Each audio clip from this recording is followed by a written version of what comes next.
ನಮಸ್ಕಾರ. ಆಹಾರ, ಆರೋಗ್ಯ, ಅಧ್ಯಾತ್ಮ ಈ ಸಂಸ್ಕಾರದ ಬೆಳಕಿಗೆ ತಮ್ಮೆಲ್ಲರಿಗೂ ಸ್ವಾಗತ, ಸುಸ್ವಾಗತ. ಇನ್ನೇನು ಬೇಸಿಗೆ ಶುರು ಆಗಿಬಿಟ್ಟಿದೆ. ರಾಮನವಮಿಯ ಪಾನಕವನ್ನು ಕುಡಿದಿದ್ದೀವಿ.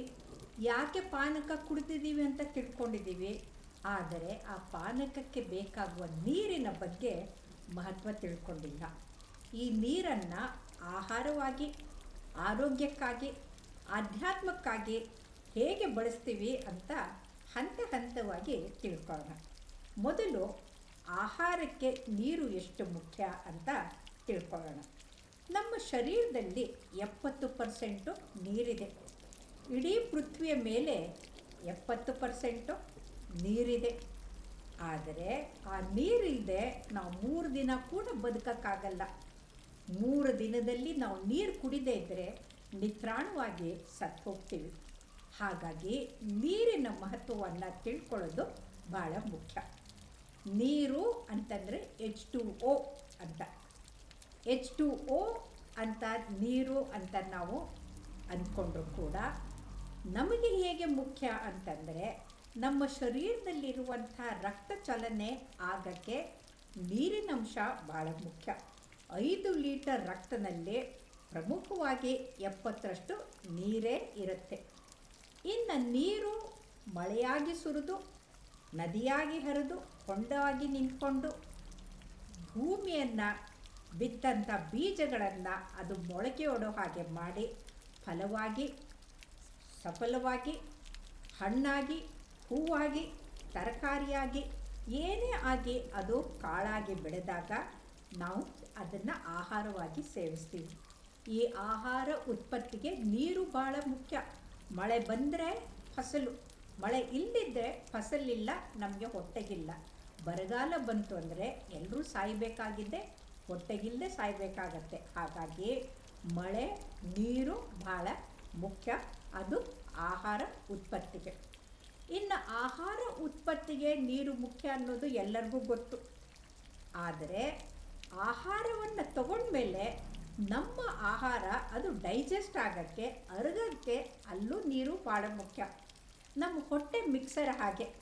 ಅರ್ಧ ಭಾಗ ಆಹಾರವನ್ನು, ಗಟ್ಟಿ ಪದಾರ್ಥವನ್ನು ತಗೊಂಡು ಇನ್ನು ಕಾಲು ಭಾಗ ನೀರು ಮಜ್ಜಿಗೆ ಅಂಥದ್ದು ತಗೊಂಡಾಗ, ಹಣ್ಣಿನ ರಸ ತಗೊಂಡಾಗ ಹೊಟ್ಟೆಯಲ್ಲಿ ಚರ್ನ್ ಆಗೋದು, ಅಂದರೆ ಮಿಕ್ಸರ್ ಹೇಗೆ ತಿರ್ಗಕ್ಕೆ ನಾವು ನೀರು ಹಾಕ್ತೀವೋ ಹಾಗೆ ನಮ್ಮ ಹೊಟ್ಟೆಯಲ್ಲಿರೋ ಆಹಾರ ಜೀರ್ಣ ಆಗೋಕ್ಕೆ ನೀರಿನ ಅಂಶ ಭಾಳ ಮುಖ್ಯ. ಆಮೇಲೆ ಅದು ರಕ್ತದ ಒಳಗಡೆ ಹೋಗಿ ಅಸಿಮ್ಯುಲೇಟಾಗಿ ರಕ್ತದಲ್ಲಿ ಪ್ರಾಣವಾಯು ಪೋಷಣೆಯನ್ನು ತಗೊಂಡು ಕಣಗಳಿಗೆ ಹೋಗಿ ತಲುಪೋಕ್ಕೂ ಕೂಡ ನೀರಿನ ಅಂಶ ಭಾಳ ಮುಖ್ಯ ಆಗತ್ತೆ. ಅದಲ್ಲದೆ ನಮಗೆ ಕಾನ್ಸ್ಟಿಪೇಷನ್ ಆಗಿ ಮಲಬದ್ಧತೆ ಆಗಬಾರ್ದು ಅಂತಂದರೆ ನೀರು ಭಾಳ ಮುಖ್ಯ ಆಗತ್ತೆ. ಇಲ್ಲಾದರೆ ನಾವು ತಗೊಂಡಿರೋ ಆಹಾರ ಅಲ್ಲೇ ಗಟ್ಟಿಯಾಗಿ ಕೂತ್ಕೊಂಡು ಮಲಬದ್ಧತೆಯಿಂದ ಅವಸ್ಥೆ ಪಡಬೇಕಾಗತ್ತೆ. ಅಷ್ಟೇ ಅಲ್ಲ, ನಮ್ಮ ಶರೀರದಲ್ಲಿರೋ ತ್ಯಾಜ್ಯ, ಅಂದರೆ ಅದು ಗಟ್ಟಿ ಪದಾರ್ಥದು ಮಲದ ಮೂತ್ರ ಹೋದರೆ ನೀರು ಪದಾರ್ಥ ಮೂತ್ರದ ರೂಪದಲ್ಲ ಹೋಗುತ್ತೆ. ಹಾಗಾಗಿ ಈ ಮೂತ್ರ ರೂಪದಲ್ಲಿ ಹೋಗಬೇಕಾದ್ರೆ ಅದರಲ್ಲಿ ಬೇಡವಾದಂಥ ಟಾಕ್ಸಿನ್ಸ್ಗಳು, ಬೇಡವಾದಂಥ ಎಲ್ಲ ಬಣ್ಣಗಳು ಎಲ್ಲವೂ ಕೂಡ ತ್ಯಾಜ್ಯ ಆ ಮುಖಾಂತರ ನಾವು ಮೂತ್ರದ ಮುಖಾಂತರ ಹೊರಗಡೆ ಹಾಕ್ತೀವಿ. ಅಷ್ಟೇ ಅಲ್ಲ, ಬೇಸಿಗೆ ಕಾಲದಲ್ಲಿ ಅಯ್ಯಪ್ಪ ಸಾಕು ಬೆವರು ಬೆವರು ಬೆವರು ಅಂತ ಬೆವರ್ತೀವಲ್ಲ, ಬೆವರು ಯಾಕೆ ಅಂತಂದರೆ ಅದು ಭಗವಂತ ಕೊಟ್ಟಂಥ ಒಂದು ಏರ್ ಕೂಲಿಂಗ್ ಇಫೆಕ್ಟು. ಯಾವಾಗ ನಾವು ಬೆವರ್ತೀವೋ ಆ ಬೆವರು ಆರೋಕ್ಕೋಸ್ಕರ ನಮ್ಮ ಶರೀರದಲ್ಲಿರೋ ತಾಪಮಾನವನ್ನು ಹೊರಗಡೆ ಹಾಕಿ ನಮ್ಮ ಶರೀರವನ್ನು ಕೂಲಾಗಿ ತಂಪಾಗಿ ಮಾಡೋದೇ ಈ ನೀರಿನ ಅಂಶ. ಅದು ಬೆವರಿನ ರೂಪದಲ್ಲಿ. ಆ ಬೆವರಿನ ರೂಪದಲ್ಲಿ ಹೋಗಬೇಕಾದರೆ ಅದರಲ್ಲಿ ಲವಣಗಳು ಕೂಡ ಹೊರಟೋಗುತ್ತೆ. ಹಾಗಾಗಿ ನಾವು ಪಾನಕಕ್ಕೆ ಲಿಂಬೆಹಣ್ಣು ಹಾಕ್ಕೊಂಡು, ಬೆಲ್ಲ ಹಾಕ್ಕೊಂಡು, ಉಪ್ಪು ಹಾಕ್ಕೊಂಡು ಯಾಕೆ ಕುಡಿತೀವಿ ಅಂತಂದರೆ ಆ ಲವಣಗಳು ನಮಗೆ ಬೇಕು. ಅದರ ಜೊತೆಗೆ ನಮಗೆ ಬೇಕಾಗುವಂಥ ಆರೋಗ್ಯಕ್ಕೆ ಬೇಕಾಗುವಂಥ ಎನರ್ಜಿ ಕೊಡುವಂಥ ಬೆಲ್ಲ ಅದು ಬಹಳ ಮುಖ್ಯ ಆಗತ್ತೆ. ಹಾಗಾಗಿ ಇದರ ಜೊತೆಗೆ ಬೆವರು ಅಂತ ಹೋಗೋದು ನೀರನ್ನು ಮತ್ತೆ ನಾವು ಪಡೆಯದೇ ಇದ್ದರೆ ನಾವು ಮತ್ತೆ ನಿತ್ರಾಣ ಆಗಿಬಿಟ್ಟು ಹೀಟ್ ಸ್ಟ್ರೋಕ್ ಆಗಿ ಸಾಯುವ ಪರಿಸ್ಥಿತಿ ಬರುತ್ತೆ.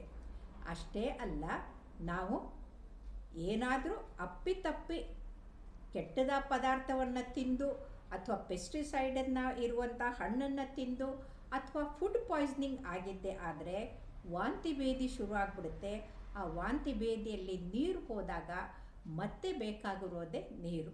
ಹಾಗಾಗಿ ನಾವು ಯಾವಾಗಲೂ ಆಹಾರ ಅಂತಂದರೆ ನಮ್ಮ ಶರೀರಕ್ಕೆ ಬೇಕಾಗುವಂಥ ಎಲ್ಲ ಪದಾರ್ಥಗಳನ್ನು ಮುಟ್ಟಿಸೋದಕ್ಕೆ ನೀರಿನ ಅಂಶ ಭಾಳ ಮುಖ್ಯ. ಯಾಕಂದರೆ ಆಹಾರ ಪ್ರೊಡಕ್ಷನ್ಗೆ, ಆಹಾರ ಡೈಜೆಸ್ಟ್ ಆಗೋಕ್ಕೆ, ಆಹಾರ ಅಸ್ಯುಮ್ಯುಲೇಟ್ ಆಗೋಕ್ಕೆ, ಆಹಾರ ಶರೀರದಲ್ಲಿ ಹೋಗಿ ಕಣಗಳಿಗೂ 60 ಟ್ರಿಲಿಯನ್ ಜೀವಕಣಗಳಿಗೆ ರಕ್ತ ಸರಬರಾಜು ಮಾಡೋಕ್ಕೆ ಬೇಕಾಗಿರೋದು ಮೊದಲು ವಾಹಕ ಅಂದರೆ ನೀರು. ಹಾಗಾಗಿ ಗೊತ್ತಾಯ್ತಲ್ಲ ನೀರು ಎಷ್ಟು ಮುಖ್ಯ ಅಂತ. ನೀರು ಆಹಾರದಷ್ಟೇ ಮುಖ್ಯ. ಆಹಾರ ಬರಬೇಕು ಅಂದರೂ ಕೂಡ ನೀರು ಭಾಳ ಮುಖ್ಯ. ಹಾಗಾಗಿ ನಾವು ವರುಣದೇವನಿಗೆ ಬೇಡ್ಕೊಳ್ತೀವಿ, ನೀರು ಬರಲಿ ಅಂತ ಬೇಡ್ಕೊಳ್ತೀವಿ. ನೀರನ್ನು ಪದೇ ಪದೇ ಕುಡಿಬೇಕಂತೀವಿ. ನೀರನ್ನು ಕುಡಿದಾಗ ನಮ್ಮ ಹೃದಯದ ಮಿಡಿತ ಚೆನ್ನಾಗಾಗುತ್ತೆ. ಹೃದಯದಲ್ಲಿ ರಕ್ತನಾಳಗಳು, ಮೆದುಳಿಗೆ ಹೋಗೋ ರಕ್ತನಾಳಗಳು ಬ್ಲಾಕ್ ಆಗೋದಿಲ್ಲ. ಅದಲ್ಲದೆ ನಮ್ಮ ಮೂತ್ರಪಿಂಡಗಳು ಕೂಡ ಕೆಲಸ ಚೆನ್ನಾಗಿ ಮಾಡುತ್ತೆ. ಹಾಗಾಗಿ ಬನ್ನಿ, ಈ ಬೇಸಿಗೆ ಕಾಲದಲ್ಲಿ ನೀರು ಕುಡಿಯೋದನ್ನು ಮರಿಬಾರ್ದು. ದಿನಕ್ಕೆ 1 ರಿಂದ 2 ಲೀಟರ್ ನೀರನ್ನು ಕುಡಿದ್ರೆ, ನೀರಿನ ಅಂಶ ಕುಡಿದ್ರೆ ನಮ್ಮ ಆರೋಗ್ಯ ಚೆನ್ನಾಗಿರುತ್ತೆ. ಹಾಗಾಗಿ ನೀರು ಆಹಾರವಾಗಿ ತಗೊಳ್ಳೋಣ, ಅದು ನಮಗೆ ಭಾಳ ಮುಖ್ಯವಾಗುತ್ತೆ. ನಮಸ್ಕಾರ. ಎಲ್ಲರೂ ನಿಮ್ಮ ಆರೋಗ್ಯದ ಕಡೆಗೆ ಗಮನ ಇಟ್ಕೊಳ್ಳಿ, ಮರಿಬೇಡಿ, ನೀರು ಕುಡೀರಿ.